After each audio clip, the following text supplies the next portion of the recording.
Thank you for bringing me so much joy. As I was up and dancing, as y'all know, I tend to do. Whether I can or not doesn't matter. I'm still going to do it. But I was, this early in the morning having this much energy and wanting to dance reminded me of my mom. My mom loved to dance and would get really fancy and go to dances. My sister knows this. And she'd be out, till midnight later, and she was in her 80s doing this. And my sister would be like, "Oh my God, I'm in bed. I've been in bed for hours. Like, how do you do that?" Well, then there came a point where she got older and the dances started earlier in the day. And at the time, my sister was like, "What? Y'all show up at noon and have a dance?" And as I'm doing this, I'm like, "Oh, I get that now. I have energy now. By 8 o'clock, I'm going to be in bed." So dances need to happen early. Oh my God, but how wonderful, right? To have so much joy in your 80s and be out dancing till midnight. I suspect that's not going to be me. And I'm glad it's her. So we're continuing you notice the title? Yeah. We're continuing our series on joy, and I thought that July was only going to be joy because, J is for joy. But I think I'm extending it till August.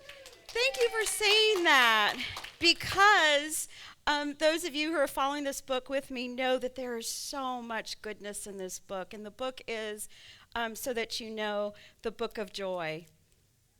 And this is by His Holiness the Dalai Lama, Desmond Tutu, Archbishop Desmond Tutu, the late, as you know, he's made his passing, and then the writer's Douglas Abrams. And it took the place over, I think, 5 days, and it was conversations that the author had with the two. If you don't know, they were great friends. They were absolutely great friends, and it's so beautiful when you read the book.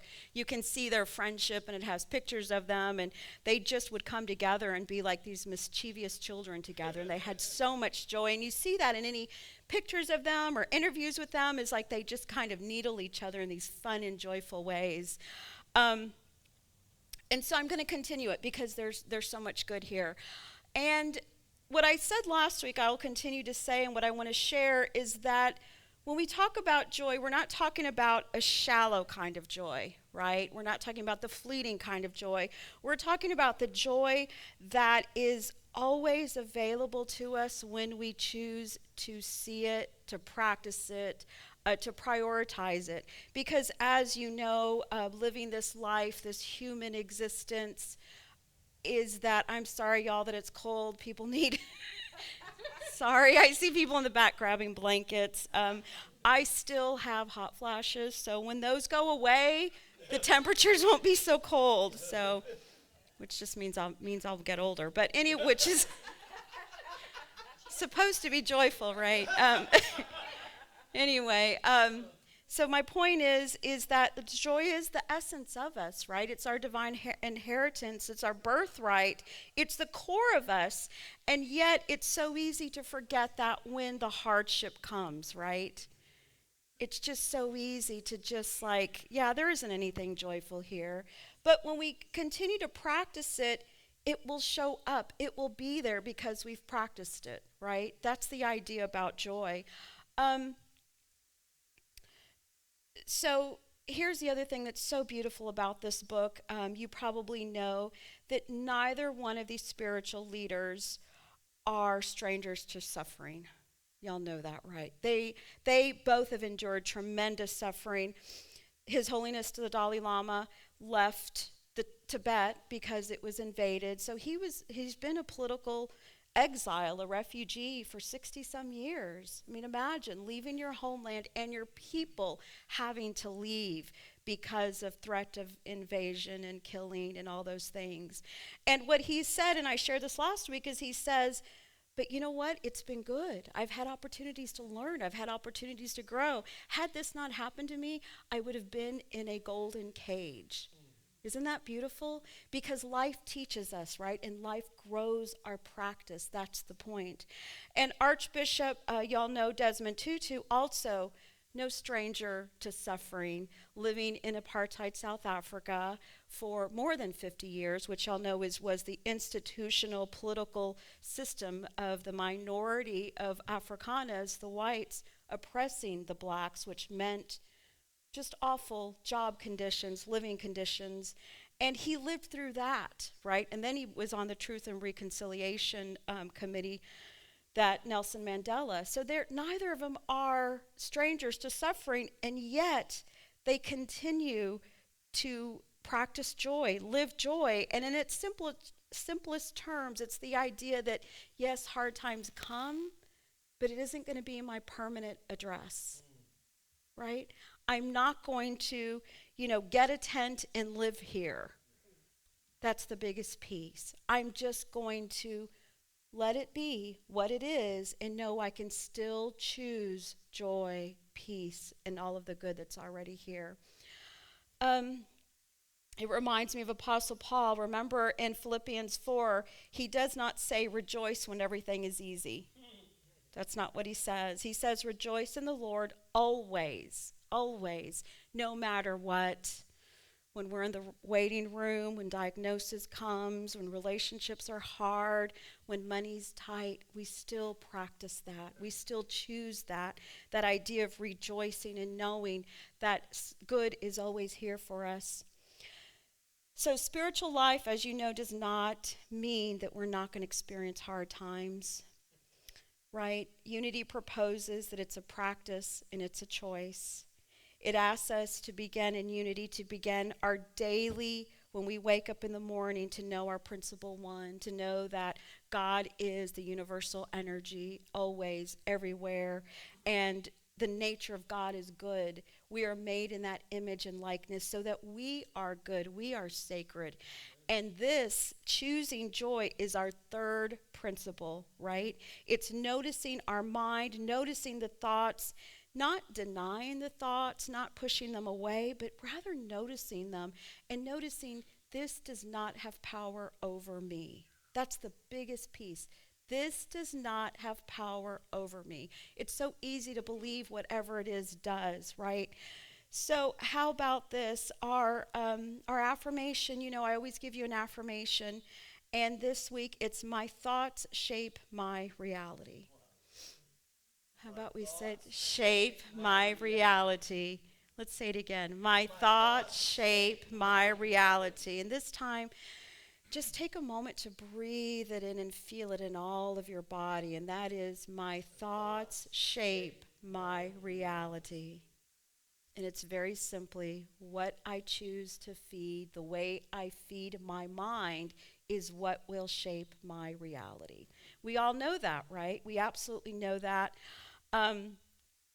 If you're a 12-stepper in the program, they say stinkin' thinkin', right? Y'all have heard that? And that's the idea that when you say, right, nothing good has happened, nothing good will ever happen, well, guess what you're going to get? Nothing good, right? Nothing good. You've already said it. Nothing good will ever happen. It doesn't serve you to say that.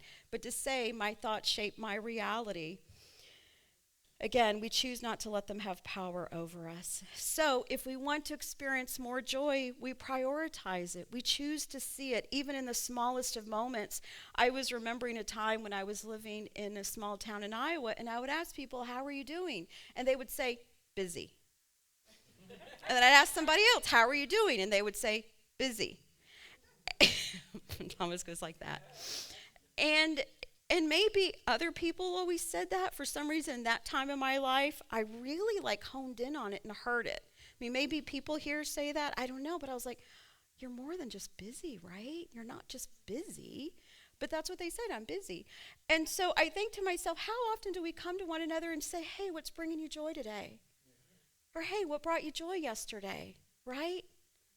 Because we're not what we do.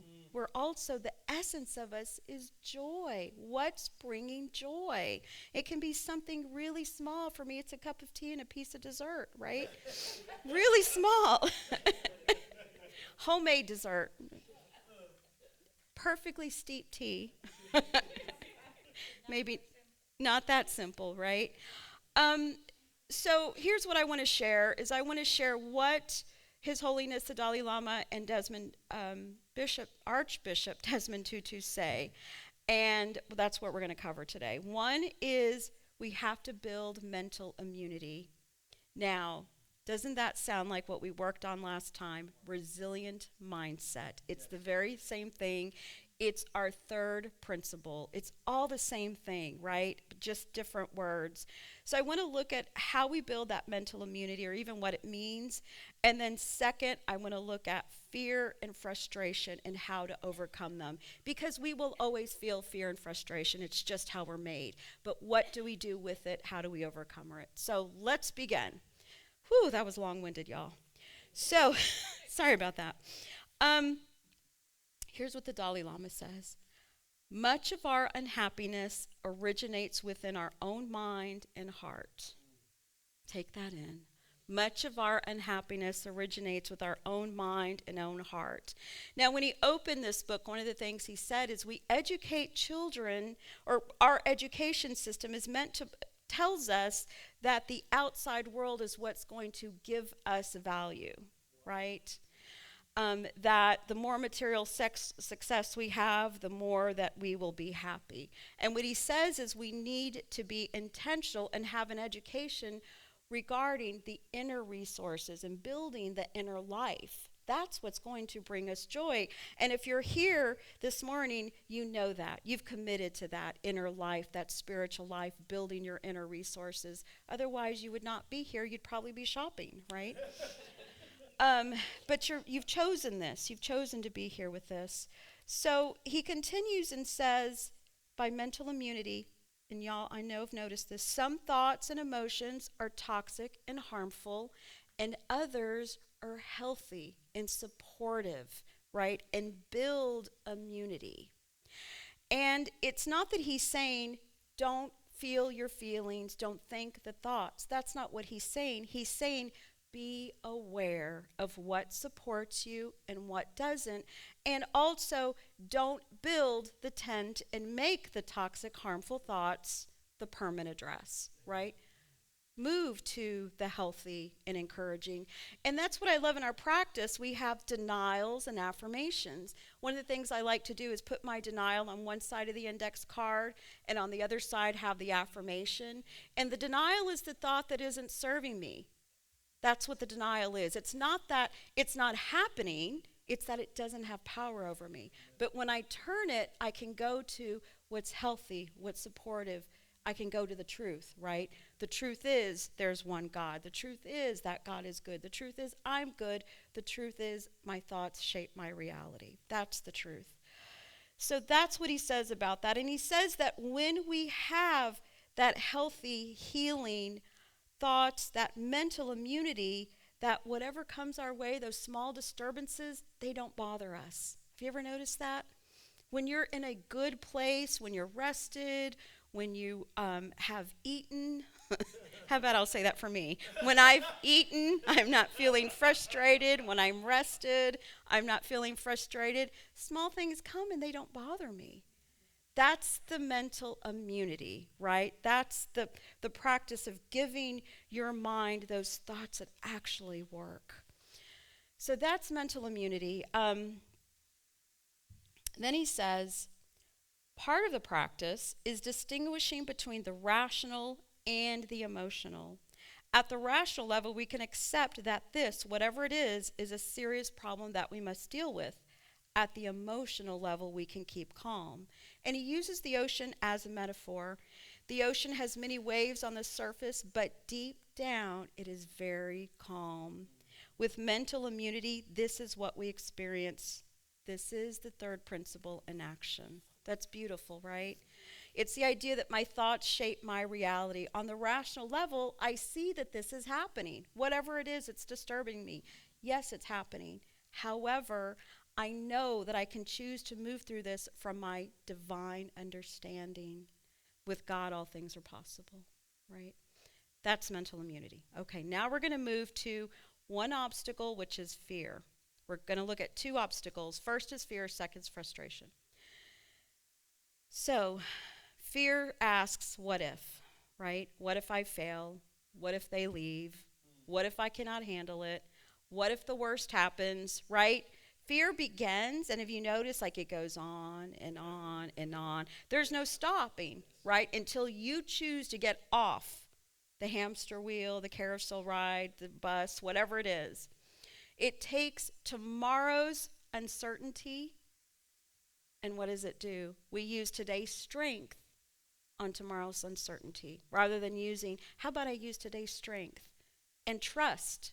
It's I've been good now, so guess what? It will continue to be good because I say it so, because I know it, because I live in this divine life. So here's what Archbishop says. We all have fears. Have you noticed that? We all have fears. We're going to have fear.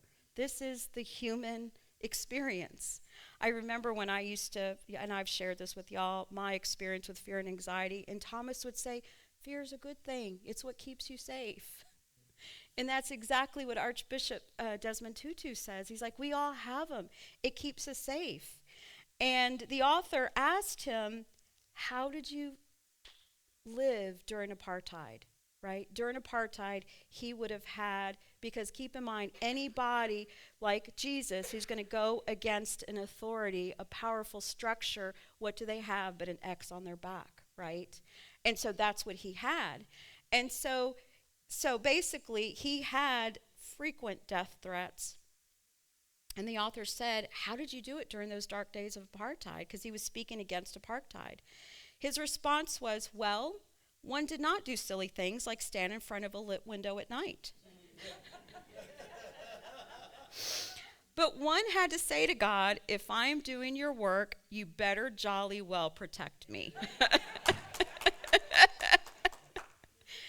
Right? He was very inspired by Reverend Martin Luther King Jr. by nonviolence, which is, he and Nelson Mandela, obviously both, right?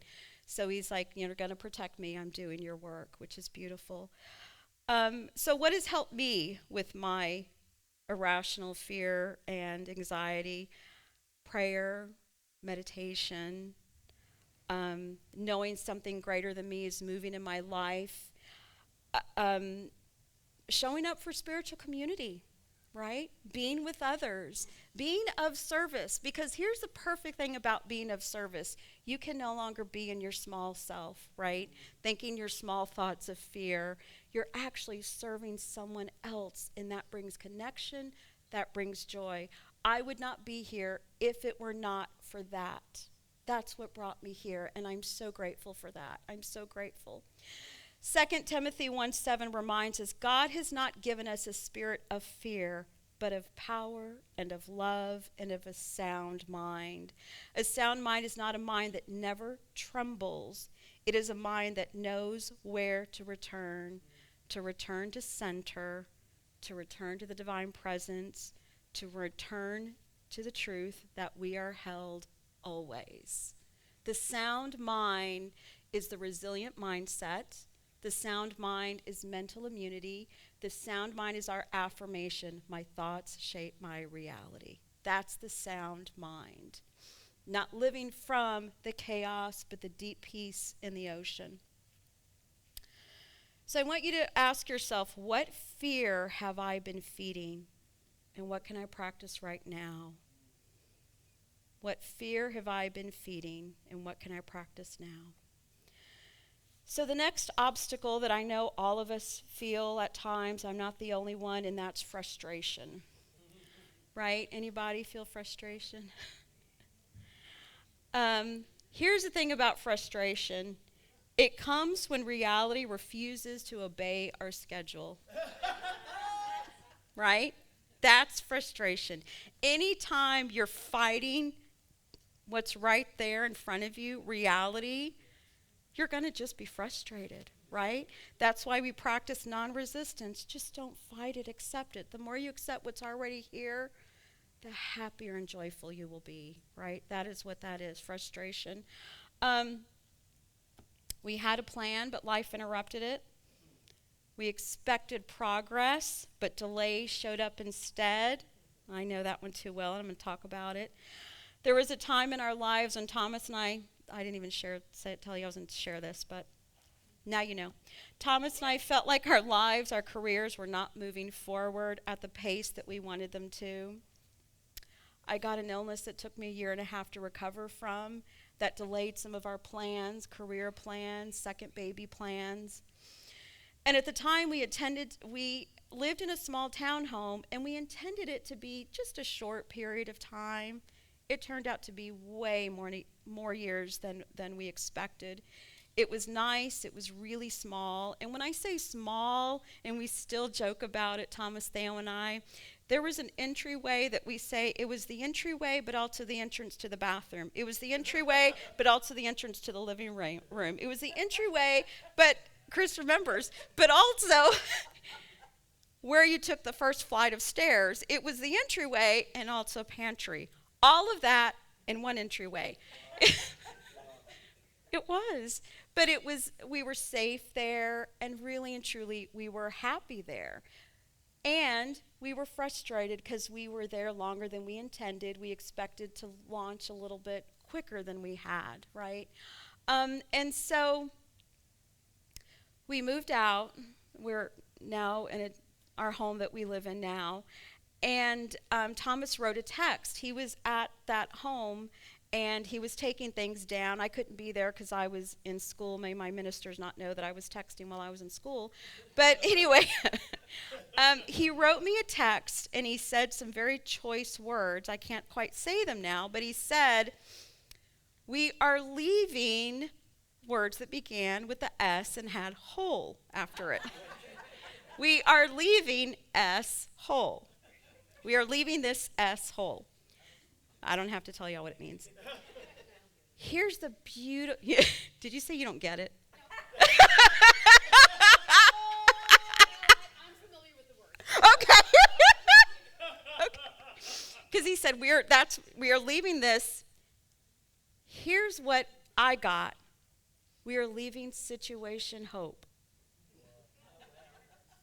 Situation hope. Is that... And he said, and I'm here crying because I'm removing things from Theo's bedroom, decals that were up on his wall. And it immediately reminded us, and we texted, we have created our lives here. We have created our son here, and we've had amazing, joyful memories here. And yes, we felt delayed, but look at what we have done. Look at how this has been situation hope. It was, yeah, so now we get pictures of this place, and we don't feel the S-hole.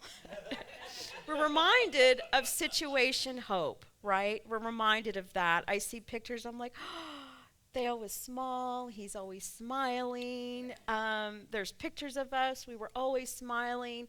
So it's like, what? We thought it was not good. Look at what the good that it was, right?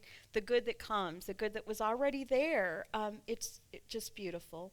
It reminded us of how much thankful and gratitude we had. So here's the thing about frustration. If we make it our permanent address, it can harden us. We can give in to bitterness. It makes us sharp with our words. It makes us impatient with people. I know that can be me. I'm sorry for that because I know I can be.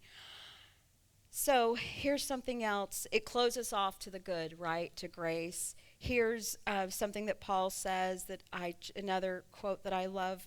Passage that I'm going to quote. Whatever is true, whatever is honorable, whatever is just, whatever is pure, whatever is pleasing, whatever is commendable, think about these things. Again, mental immunity, resilient mindset. Our thoughts shape our reality. Our thoughts shape our reality. It's not denying it. It's not we can't think it. It's that pay attention to what it will bring and pay attention to the good, because the good brings more good, right? We can experience the good. Faith says the divine is always working on my behalf. Frustration says this delay is wasted. The delay was not wasted, right? The one that I thought was wasted was not wasted. Faith says the divine forms patience, humility, wisdom, and compassion even here.